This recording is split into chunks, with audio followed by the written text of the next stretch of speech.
누가복음 네 번째 시간입니다. 다윗의 보좌. 데오빌로는 넷 이스라엘에게 약속되었던 위로와 구원에 관한 어떤 것을 알고 있었음에 틀림이 없다. 2장 25절 38절 이사야 52장 9절 그 조상 다윗의 1장 32절 다윗의 성과 집, 혈통 2장 4절 11절 이하에 대한 반복된 언급은 옛날의 예언들에 대한 기억들을 일깨우기 위해 의도된 것임이 틀림없다. 누가는 예수님의 탄생과 그의 선구자 요한의 사역을 모두 로마 황제들의 통치로부터 그것의 연대를 취하는 역사적 구조틀 안에 놓고 있다. 2장 1절, 3장 1절 각하 우리의 시대는 위대한 때입니다. 우리 시대의 이 사건들은 유대 성전과 전 로마 제국에서 일어난 것입니다. 아담의 자손이요 그리스도이시며 성령의 소유자요 하나님께서 심히 기뻐하시는 아들이시며 오랫동안 기다려왔던 이 인물은 보고되었으며 실제로 오셨다. 선구자는 그의 오심을 알리도록 보냄을 받았다. 마지막 아담이신 예수님께서는 단번에 사단을 물리치셨다. 그리고 나서 지상에서의 자신의 사역을 시작하셨다. 4장 11절 이하 이제 제공된 은혜의 빛 안에서 그리스도를 향해 무감심할 수 있는 자는 아무도 없다. 5. 희년의 시작 4장 14절로 9장 50절 기름 부음 받은 자 누가는 그의 복음서 초반부에서 예수님께서 나사렛에서 배척받으신 사건이 실제로는 시간상 다소 뒤에 일어났던 일이었음에도 불구하고 앞에 기록하였다. 4장 23절과 31절 이하를 비교하라. 이것은 그의 입장에서는 무분별한 것이 아니었으며 그가 이렇게 해야 한다고 결정을 내린 데에는 확고한 근거가 있었다. 예수님께서는 나사렛 회당에서 이사야 61장의 처음 부분을 읽는데 거기에는 기름 부음을 받은 자, 즉 그리스도가 가난한 자에게 아름다운 소식, 복음을 전하고 마음이 상한 자를 고치며 포로된 자에게 자유를, 갇힌 자에게 노임을 전파하며 모든 슬픈 자를 위로하실 것이라는 내용이 기록되어 있다. 예수님께서는 이 선지자의 글을 읽고서는 책을 덮어 그 맡은 자에게 주시고 교사로서 앉으시니 해당에 있는 자들이 다 주목하여 보더라. 이에 예수님께서 저희에게 말씀하시되 이 글이 오늘날 너희 귀에 응하였느니라 하시니라. 4장 20절 21절 우리가 누가의 책의 나머지 부분을 읽을 때 유념해야 할 주제가 바로 이것이다. 예수님은 그리스도 즉 기름 부음 받은 자이시다. 그가 백성들 중에 출현하신 것은 이 역할 안에서이다. 그는 기적을 행하는 자가 아니다. 또한 그는 군사적인 힘으로 무장하여 오시지 않았다. 그렇다 그분의 말씀과 행위는 희년, 레위기 25장, 즉 은혜의 오늘, 히브리서 3장 13절, 구원의 날, 고린도후서 6장 2절이 왔다는 것을 가리킨다. 가난한 자를 위한 기쁜 소식. 놀라운 일은 기쁜 소식이 가난한 자에게 선포된다는 것이다. 우리는 여기에서 가난한 자를 경제적으로 가난한 자들과 연관지어 생각해서는 안 된다. 누가는 이스라엘을 향한 위로를 기다리는 자들을 가난한 자들로 언급하고 있는 것이다. 그럼에도 불구하고 이 그룹에 부자와 귀족들 다수가 포함된 것 같지는 않다.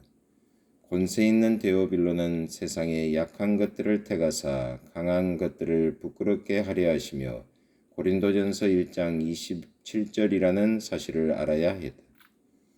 비록 누가는 자신이 지식층이며 경제적인 엘리트에 속해 있음에도 불구하고 화 있을진저 너희 부유한 자여 너희는 너희의 위로를 이미 받았도다.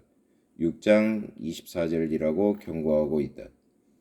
그는 역시 더 큰 곡간을 지은 어리석은 부자에 관한 비유 12장 13절 이하 뿐만 아니라 거지 나사로와 부자의 비유 16장 19절 이하도 기록하였다. 동시에 그는 마찬가지로 그 자체에 대해서도 반대를 하지 않았다. 사실상 그는 자신들의 돈을 털어 예수님을 섬겼던 여자들의 이름까지도 기록하였는데 그들 중에는 헤롯의 청지기 아내의 이름도 끼어 있었다. 8장 2, 3절 그렇다 누가는 부에 대해서 반대한 것이 아니라 그것이 악용되는 것을 반대했던 것이 분명하다. 부자라 할지라도 하나님 앞에서는 스스로를 시편에 자주 언급되어 있는 부족한 자와 고통받는 자로서 여겨야만 한다. 정치적인 해석. 누가복음이 첫 장에서부터 언약에 관한 언급이 많이 나타나고 있다는 사실은 괄목할 만하다. 1장 55절, 72절, 73절. 물론 이 책의 나머지 부분에서도 역시 언약이 강조되고 있다. 오늘 구원이 이 집에 이르렀으니 이 사람도 아브라함의 자손이미로다. 인자에 온 것은 잃어버린 자를 찾아 구원하려 함이니라. 19장 9, 10절, 참조 13장 16절. 때때로 사가랴의 노래 가운데 나오는 어떤 구절들이 정치적인 용어로 해석되어지고 있다. 우리 원수에게서와 우리를 미워하는 모든 자의 손에서 구원하시는 1장 17절이라는 구절이 바로 그것이다. 여기에서 원수들은 로마인들로 동일시 되어지며 따라서 구속이란 곧 그 로마의 멍에로부터 벗어나는 것을 의미한다. 하지만 그와 같은 해석은 배격되어져야만 마땅하다. 사가랴의 노래는 언약의 배경하에서 읽어야만 한다. 왜냐하면 거기에는 시편의 언어가 사용되고 있기 때문이다.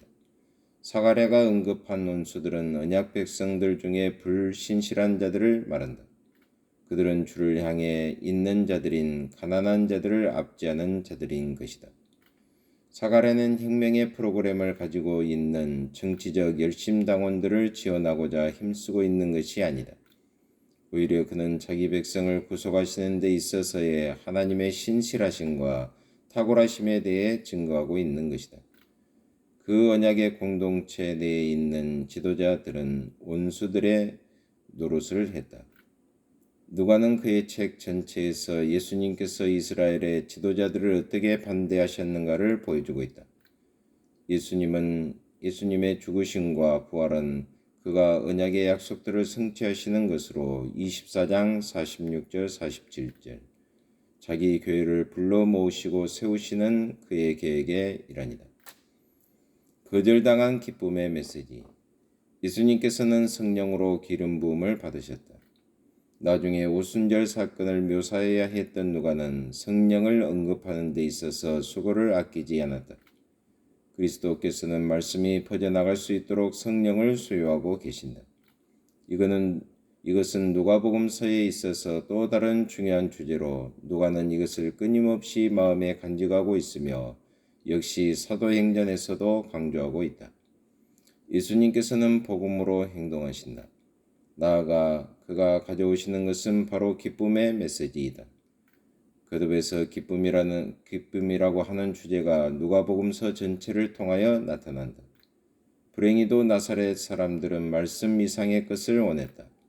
즉 그들은 그들 가운데서 성장하였던 이 유명한 사람으로부터 어떤 놀랄만한 기적을 기대했다. 그들은 선지자 이상의 것을 요구했다. 누가가 분명히 보여준 것처럼 나사렛이 주의 종께서 전파하시는 것을 거절한 것은 이스라엘 전체를 예표하는 것이었다.